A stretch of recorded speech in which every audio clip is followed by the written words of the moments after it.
आमचं एवढं जंगी स्वागत कुठे झालं हे तुम्हाला पुढे कळेलच. पण आजारपणातही चेहऱ्यावर उत्साह घेऊन लेकीला गोड-गोड तयार करून एवढ्या कडक उन्हाळ्यात जरा गारवा अनुभवायला आम्ही गेलो होतो छावणी रिसॉर्टला. जिथे एंट्री राजेशाही होती आणि त्यानंतरचं सगळंच राजेशाही होतं.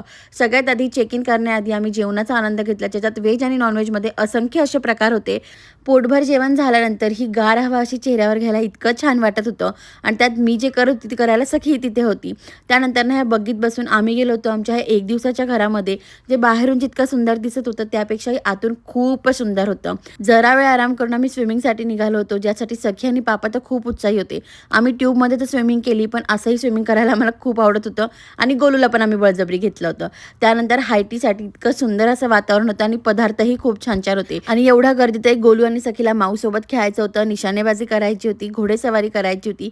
संध्याकाळी वातावरण इतकं सुंदर झालेलं होतं. त्यानंतर पुन्हा बग्गीत बसून आम्ही जेवण केलं आणि असा पहिला दिवस संपवला. बाय.